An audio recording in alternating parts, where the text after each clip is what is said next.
सोचिए, इंडिया आज के टाइम पर वर्ल्ड की फास्टेस्ट ग्रोइंग इकोनॉमी है, लेकिन फास्टेस्ट ग्रोइंग इकोनॉमी की एक मेन वजह है कि इंडिया की यंगर पॉपुलेशन, जो कि 60% इसकी पॉपुलेशन अंडर 35 ईयर्स ओल्ड है। लेकिन जब 20 साल बाद यही पॉपुलेशन रिटायरमेंट के टाइम पर आएगी तो इसे रिप्लेसमेंट करने के लिए यानी यंगर पॉपुलेशंस नहीं होगी, क्योंकि इंडिया का टोटल फर्टिलिटी रेट जो है वो 2.1 यानी रिप्लेसमेंट लेवल से नीचे आ गया। ये 2.1 फर्टिलिटी रेट क्या है? यानी जब एक कपल मिनिमम औसतन 2 बच्चों को जन्म देना जरूरी होता है, लेकिन अगर वही एक बच्चे को जन्म देते हैं तो उसका रिप्लेसमेंट लेवल जो है वो 1% से नीचे आ गया। आप समझते हैं कि रिप्लेसमेंट लेवल क्या है? यानी जब एक जनरेशन को रिप्लेस करने के लिए दूसरी जनरेशन आती है, यानी एक जनरेशन जब रिटायरमेंट पर पहुंचती तो दूसरी जनरेशन उसे रिप्लेस करने के जब पॉपुलेशन को स्टेबल करना होता है तो उसका फर्टिलिटी रेट मिनिमम 2.1 होना जरूरी है। तो आने वाले दिनों में क्या होगा कि जैसे जैसे रिटायरमेंट की एज पास आएगी वैसे वैसे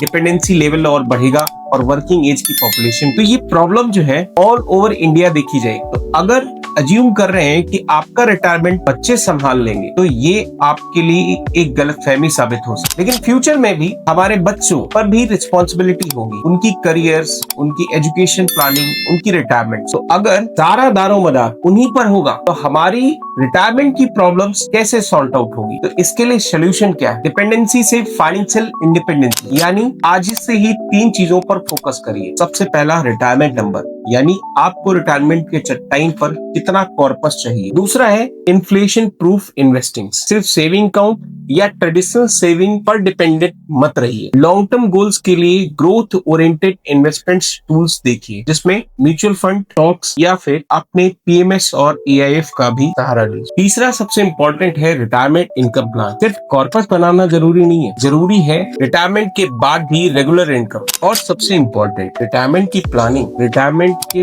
5 साल पहले स्टार्ट नहीं होती, ये आपकी फर्स्ट सैलरी से ही स्टार्ट होनी चाहिए। आज का डिसिप्लिन इन्वेस्टमेंट कल की फाइनेंशियल इंडिपेंडेंसी हो, तो आपका रिटायरमेंट और की रिस्पॉन्सिबिलिटी नहीं होनी चाहिए। आज प्लान करो, रेगुलर इन्वेस्टमेंट करो और कल फाइनेंशियली इंडिपेंडेंट रहो।